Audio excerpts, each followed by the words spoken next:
Hello and welcome back to another episode. Minon J, working on behalf of the Disgruntled Octopus here. I'm going to say it again, like I say it in every episode. This isn't the Disgruntled Octopus, that's the line manager and also the minion minder. So let me know in the comment section below which one you prefer. I'm quite impartial to both of those. I like them, but you know, obviously we need to run it by the octopus. And before we get into today's episode, I want to put out there's a $5 reward for my AirPods. I haven't taken my medication today, and I've misplaced my AirPod case, and I have no idea where it is. So, tearing the house apart. So what I'm talking about today is two things I have noticed in the Facebook groups. I have noticed a lot of people on YouTube are jumping onto this bandwagon about slow sales and all these different things. I'm finding the opposite personally, and I want to talk about a couple of things that I have talked about previously in different videos as to how I stimulate sales. I need to really think of a better word than that. It's quite easy, but you know, it's personally something that I don't have any quantifiable data on. It's just pure coincidental. Whenever I do this one thing, the sales start trickling through. And the second thing is, I was watching a YouTube video this morning when I did have my AirPod case, about 5 o'clock, 6 o'clock this morning. It was about a YouTuber that was talking about their particular what sold video and what to do with blocked buyers and, you know, problematic buyers. There was a lot of inconsistencies, and quite honestly, they're probably taking a lot of things out of their butt. They didn't really know what they were talking about. It might have been a confidence thing. So I kind of want to put Minon J spin onto what I personally do with bad buyers, in the sense that they don't pay, and when I actually put people on my block list. So lo and behold, you can put up to about 5,000 people on a block list. I've probably about 4,970 on the block list at the moment. I'm quite infamous for a very big block list. For the simple fact is, I follow a set routine of what goes on the block list, what doesn't go on the block list, and go from there. But before we get into the two topics I want to talk about today, I want to do something about sourcing. I know a lot of people are saying that they're having sourcing issues as well. What product to buy, how to do all these different things. I do one particular thing that I've spoken about previously. However, when I was at the post office a little bit earlier, which will tie into what I'm talking about a little bit later at the episode today, a lady that frequents there. This is an Australia Post owned post office, not like an independent or a licensee. So basically, what they did is they actually dropped off a whole bunch of pamphlets, and it's for a handmade market. There's a couple of dates on it, all these sort of things. As I was waiting in the line to get served and to probably berate them like I normally do, she did say, "Hey, look, do you mind if I leave a stack of these here at the post office, just to make awareness of people that use the handmade market in Canberra?" And he's like, "Yeah, that's fine." So I went and checked with the manager, and they said that's fine, that's perfectly fine. So they put a stack there. So what I would suggest, I don't do this personally, but I go to the post office there. I don't say every day, maybe just say 3 to 4 times a week, because it's kind of out of the way. I go out of there because I've got really good rapport with them. I get a lot of stuff that I tell about you on the channel about, obviously the Ziploc bags. I talk about a lot of the free boxes, a lot of promotional things, in the sense that if Australia Post is rolling out a new product, they want to test a product at a market segment. Normally I'm the one that gets thrown into the deep end with that. So I have had a lot of like paper roll, marketing tools, in the sense that they were doing a like honeycomb instead of bubble wrap. It's like a honeycomb paper thing. I got a big box of that just to test it out. It wasn't very good. Needless to say, they disbanded that pretty quick. And I know a few other people have got Dymo machines, and I know a few other people have got boxes and all these different things. So they're definitely, if you are in Australia, to mention to your Australia Post people, especially if it's an Australia Post owned company, that you are, I suppose, interested in doing opt-in marketing research. Pretty much this is what it is. So product research, all these different things. But going back to this, so basically, long story short, she said, "Hey, look, do you mind do this, all these different things." So I left it on the counter. Yes, it is an advertisement for a handmade market. This lady, like I said, she goes to the post office quite frequently. I see her in there 3 or 4 times a week with a whole bunch of stuff that she makes and sends on eBay. I think she sells on Etsy as well, but it's beside the point. But yeah, that they let her put her advertising material on the counter, which is what I would probably suggest. So if you are looking for another sourcing opportunity, possibly not an Australian Post one. You probably have more luck with a licensee or a local post office. Maybe get a professionally cut out pamphlet. It doesn't need to be as fancy this with the magnet on the back, and just say to them, build some rapport with them, and say, hey, look, do you mind if I put in my little pamphlet here saying that I purchased clothes, or I purchased DVDs, or I purchased CDs, or something along the lines of that. But what you want to do for part 2 to that as well is actually make sure the clientele that go to that post office is what you're actually targeting. So the post office that I go to is primarily full of young kids, in the sense that early 20s, a lot of entrepreneurs, a lot of people doing Amazon returns. So realistically, it's probably a target market for not so much this, but more clothing and that high fast fashion and stuff along the lines of that. So if you are in the area, just say, hey, look, do you mind if I print out 20, 30, 40, 50 pamphlets and put it on your counter, and then go from that way. I'm a big advocate of bribing. So it might be a case that you say, hey, look, here's a box of chocolates, or here's a $20 iTunes card, or something along the lines of that, or a gift card. That you'll probably get further in that way, and your return on investment will probably be 20-fold, especially if you're in a country town, or if you're in a place that has very, very, very high volume. The one that I normally go to isn't very high volume. It's, like I said before, it's more for those entrepreneurs and those people that are probably doing Amazon returns. But the post office around the corner, which is the Mitchell one, would have a very high traffic and probably better suited to sourcing opportunities. So getting to the main topic to the video, I'm dribbling on today. So what I want to talk about is how I stimulate my sales. So whenever I have sales come through, I have a one business day handling time. So if I sold something now, it'd have to ship out tomorrow, right? So I normally do same day if it's bought before 4 a.m. or 5 a.m. or something like that. That captures the international market. When I was sleeping, a lot of people put orders in. I get up and then do the labels out and print them off and go from that way, right? So if I have a item come through now, this is a Nintendo 3DS. If I have this come through, which is just sold, what I will do is I'll actually do the label up quite quickly, which I have already, but I didn't want to stick it on just in case you wanted to zoom in and check his address out.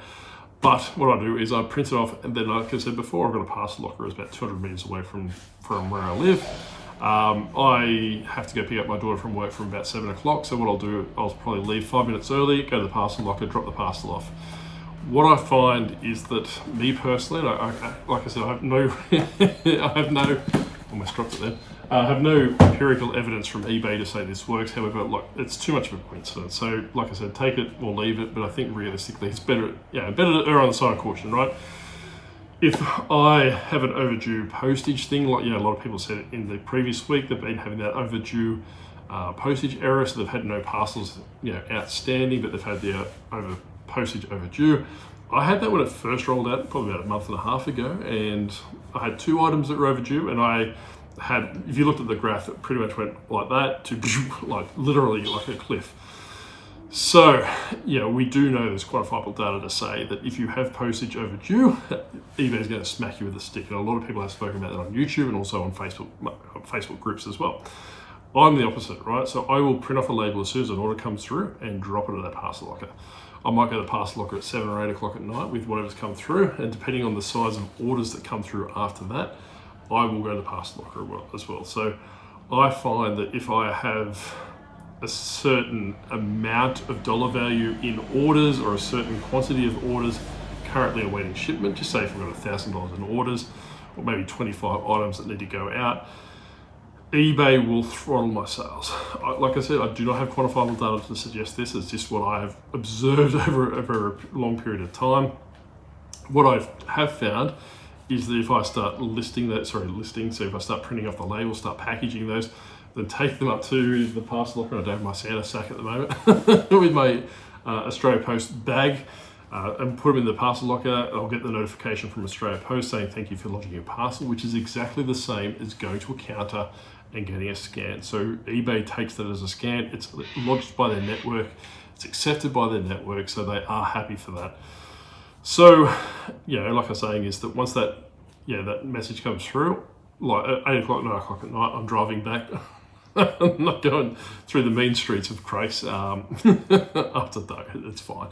But long story short, coming back, by the time I get home, probably 2 or 3 minutes later, I've already made a sale. Then over the course of the next hour, 2 hours, my sales start coming through again. And it's a case of rinse and repeat. So if I go to the parcel locker at 8 o'clock at night, come back, then I've got a second lot, maybe I'll go back at 10 o'clock at night, depending on the time of the year. So if it's a quieter period, in the sense that for me now it's not, maybe because it's possibly that I'm pushing through the parcels a lot quicker than it's supposed to be, but traditionally if it's quiet now, I would do those 2 or 3 runs a day, in the sense I'd go to the post office on the way home from work.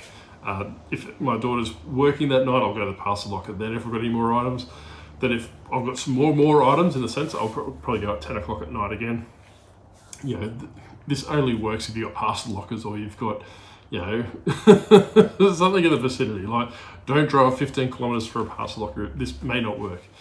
But like I was saying, that's what I do. And also Q4 as well. I'll go in Q4, I'll probably go 4 or 5 times, in the sense that every time I go, I'll come back and more sales would happen. Like, just constantly, it's almost like a transactional thing that eBay is possibly, having it behind the scenes, maybe seen as a positive or a better customer experience. This doesn't necessarily mean if it's, I'm shipping early, sometimes I don't get to the post office and things are going to go out today, and I'll go to the parcel locker, if that item's due today, for example, and that still has the same effect. It doesn't necessarily mean that I'm sending it in advance. It's still within that postage time, if it makes sense. For example, if it needed to be by close of business today, or 11:59, me going to the parcel locker at 10 p.m. tonight is still perfectly fine from an eBay perspective. So that's one way I stimulate sales. I need to find a better word than that. So like I was saying, is that you can have a crack at it, see how you go, but what I am finding is a lot of people are, they're complaining about slow sales, which rightfully so. Maybe the niches they're in, there's a lot of things, clothing.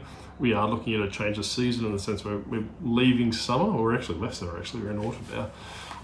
Maybe people aren't buying so much summer clothes, and then it's not cool enough to buy winter clothes. So maybe that's a thing that's impacting clothing sellers, for example. I don't know, I haven't sold clothes in a long time, but like I say, this is something that I have found it has worked for me. Have a crack at it, see if it works for you. Only if it's quick, if it's convenient. Like I said, don't drive 15-20 kilometers for a parcel locker. However, if it came down to me in Q4 that I was punching out $3,000 or $4,000 a day in stock, which I'm not, but if I was, and if eBay's capping me at $1,000, then it re-releases or flushes the system. Once I've done that, I'm more than happy to probably drive 15 kilometers to go get that. So the second thing I want to talk about today is obviously the block buy. So I watched a YouTube video this morning. They'll quite off the cuff, they'll talk a bit of, I don't know if it was crap, but it's probably giving me an illusion of what they didn't know what they were talking about. So I'm kind of doing things.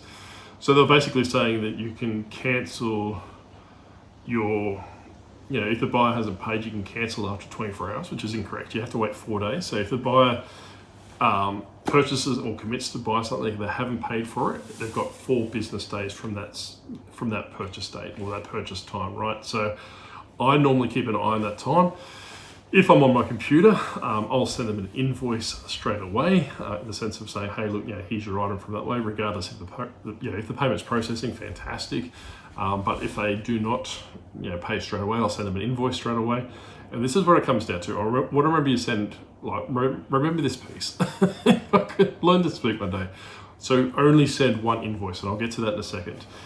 So what I'll do is I'll launch them an invoice straight away. What I will find is that they'll either pay straight away or they won't, which is quite binary, right? But the third option is that they will reach out to me and say, hey, look, thank you, I get paid, for example, this 3DS is exactly what it was, right? So they bought it a couple of days ago, and then they said to me, hey, look, I don't get paid till Tuesday, is that fine? It's perfectly fine. So like I said, they reached out to me. So that's the third option, right? So they'll either pay straight away, they won't pay, or they'll reach out and say, hey, look, I'll pay now, or I'll pay in a couple of days' time, whatever it is. The third option I don't particularly care about, in the sense that it does come into play a little bit, but gives me reassurance, is that this person is being proactive, this person is engaging with me, and obviously willing to communicate, which is quite a difficult thing. What I'll do from then is I'll probably wait 24 hours. So just hypothetically, if it's sold mid-afternoon or around tea time, around 7 o'clock at night, whatever time it was sold, around lunchtime the next day, if I haven't received a payment, I'll send them a payment reminder through my mobile app. Do not send another invoice, because if you send another invoice, that resets the 4 days. This is why I told you not to send an invoice. So send one invoice at the start. Do not send another invoice, because that will reset the 4 days. So what I'll do then is I send them a payment reminder if nothing's heard on the following day. So now we're looking 48 hours after the sale. I'll actually relist that item. So I have an out of stock option where it goes to 0, or go down sequentially numbers, and I will push that back to 1, push it back to 22, whatever it works out to be, right? If it is one of these things and I've got like 670 of them, I'm not too concerned over one unit. However, if it's a particular character or a particular item like this 3DS, that people are clompering at the bit, I've got lots of watches and lots of obscene amounts of views on that listing, I'll push it back to 1. Because what I find personally, that 99.8% of the time is when you send a payment reminder and they do not engage 24 hours after that payment reminder, they're not paying. Like, I can tell you right now, like, I do have quantifiable data to say like 90% of people don't do it. You will have your outliers that will come back and oh yeah, here's your payment, go from there. But they'll either engage with you and say, hey look, yeah, sorry, I don't get paid till Thursday. Yeah, can you hold it to then? Depending on how quick that item sells, or the item sell-through rate. I have had people in the past where they'll basically commit to buy something, send them an invoice, send them a payment reminder, then just say if it's on Monday, then they'll say, hey, I don't get paid until Sunday, can you hold it to me for that way? No, I'm not a lay-by service. So I will normally say, what I can do is I can cancel the order, and if it's still available on Sunday, we can go from there. And sometimes I say yes, and sometimes I say no, or sometimes I'll miraculously find the money and buy for it, pay for it straight away. Like I'm saying, is that I'm in the business like you, to sell items, right? I'm not here to hold items. I do have a 3DS game on my shelf. I can't see it from here, but I did have someone reach out from another country. I can't remember what I want to say Brazil, but I don't think it was Brazil. It's blocked. Where they're basically saying, hey, look, I've got it currently listed for $800. They'll say, would I take $500 in November, because they really want it, and they'll be both doing us a favor. He'll be doing both of us a favor. That's like, I'm not holding it for November for a $300 discount when this game's on price charting goes for about $400 or $500 American. So it probably will eventually go at the price that I want it to go. I'm not going to hang it around until November on the basis of, trust me bro, I'm good for it. So basically what I do from that, once if the 48 hours is up, so I relist the item, on the 3rd day they go on my block list, and on the 4th day I cancel. So do not give them a second chance. We may, I know Blake has said in the past where someone's reached out to him and said, hey look, I made a mistake, I know I'm on your block list, can you take me off the block list because I want to buy this item, sorry, I'll pay for it straight away. Blake did it, and guess what? He got a negative feedback. So these are the things, once they're on the block list, they're not coming off the block list. You need to be very mindful of the fact is that new buyers, in the sense if they've got 0 feedback, they're probably burner accounts, in the sense that, eBay doesn't track it. This person, John Smith, for example, could basically use John Smith 1234, buys your item, dicks you around, doesn't pay for it, then basically you block him. But then all of a sudden he decides he wants this item again. He learns that you've blocked him, and he's not too happy about that. So what he's going to do is he actually is going to create another account. Instead of 1234, it might be 23556, or it might be 78910, or something like that. eBay blocks by the username, not by the data behind the scenes. So you need to be very, very mindful of that. If you do see people that are a pest persistently, there's nothing stopping them from creating a guest account or another account to purchase your item. So you really, really don't have an ironclad defense system to basically get avoid these people, but you can take measures to dissuade them, I suppose, from blocklist. It depends on how dedicated they are to buy your item. But another person that will add to my block list, which they did talk about in the video this morning, was that people that are probably tire kickers, or people that constantly ask questions, or they want to be your best friend, or they constantly dribble, like Grumpy Granny was talking about the other day when I was having a chat to her. This person was constantly talking about like jeans or women's jeans and the zip in women's jeans or something like this, just being uber creepy. So I normally give people, and I have said this in the past, is I give people 2 or 3 questions, depending on the level of stupidity, right? If they go, hey, look, this 3DS, will it work in America? Well, no, it's an Australian power console, so obviously if you make it region free by jailbreaking it, it may become region free in the sense that if you brick it, it's not my problem. That will let you play it in America, or alternatively it won't work natively in America. So I won't obviously confuse it that much, but I'll say no, it's a power system. However, if you make it region free, there's a possibility you can, or something like that. Then if they come back and ask stupid questions, would you do, if I've got it listed for $375, would you do $25 for it? Straight to the block list. Like I say, but if they say, hey, look, and I have had this in the past where they say, hey, look, I'm a grandmother, or I'm a grandfather, or I'm a father, or whatever it is, I'm buying this product, I have no idea about it. Skylanders is a perfect example. My son plays Spyro's Adventure. Can I buy a Trap Team character? Well, no, you can't, because that character is not that compatible with that game. If you were buying a Skylander, Spyro's Adventure, for example, which is the first game, and you wanted to play in a later game, yes, I'm more happy to engage with those people, because more often than not, they will lead to a sale, or they won't, and you're given that bit of knowledge, and they'll just go away. I'll go, okay, thank you, no worries, thank you, or something like that.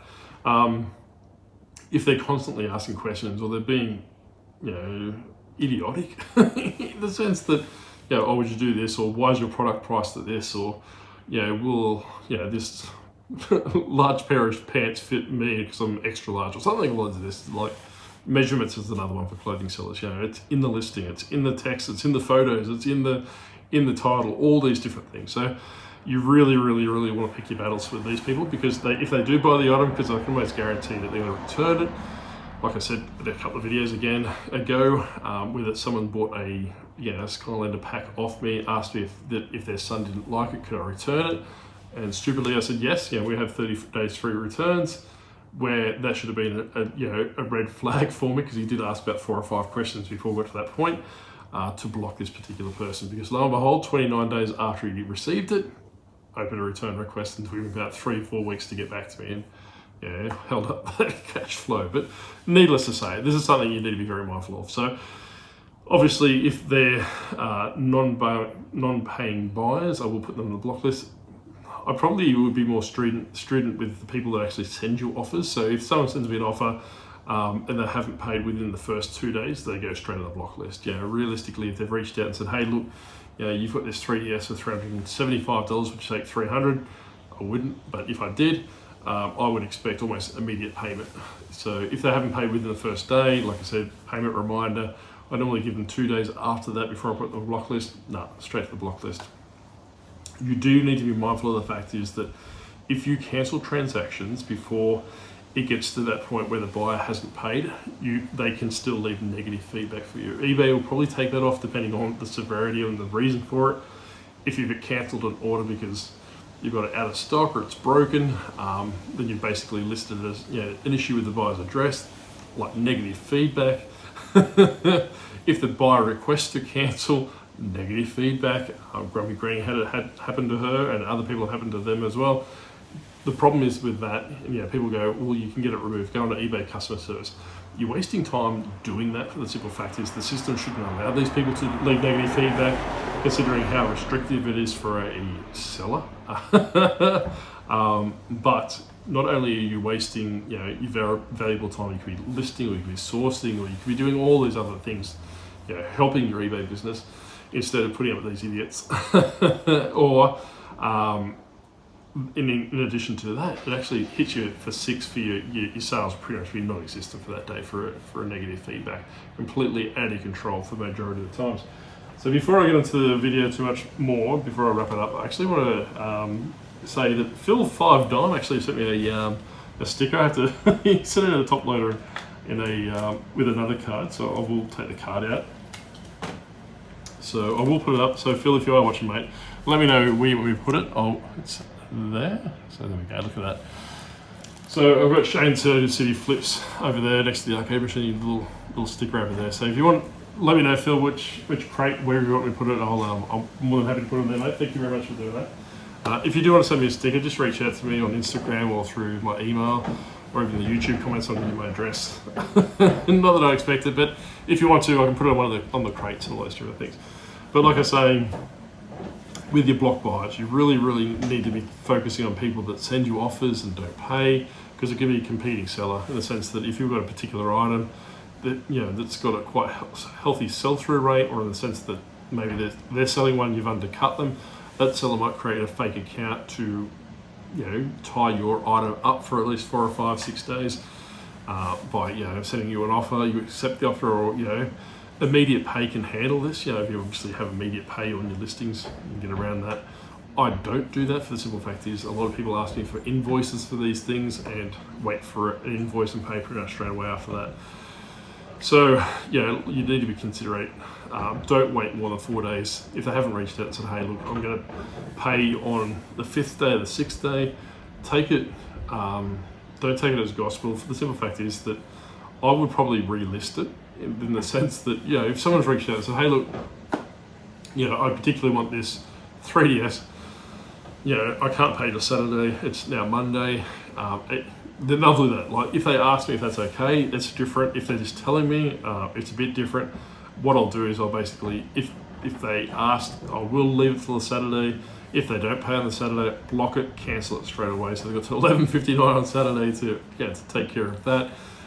If they tell me that's what's happening, cool story, straight to the block list, and 4 days later, obviously cancel that order.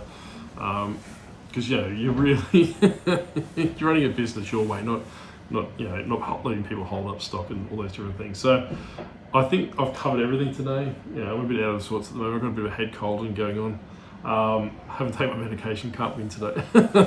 So let me know in the comments below if your sales have been slow, if you're finding an abundance of non-paying buyers. I was having a spate probably about a couple of weeks ago where I had about 3 or 4 on the go at once, and ever since then, none. So I had long periods that I didn't have one. In the space of a fortnight, I had probably about 4 or 5 or 6 over that space of a fortnight. Then that fortnight flushed them all out, and we're back to basically having no non-paying buyers. Have had a couple of cancellations, which is a pain in the ass when you've got variation listings, I can tell you right now. But like I'm saying, is that the sales are going through. So do let me know if you test my method in regards to the parcel lock theory. It's the same as going to the post office, right? As soon as you get that entrance scan, a straight post is taking care of that.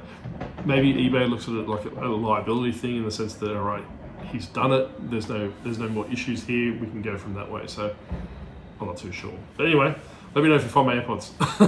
Bye.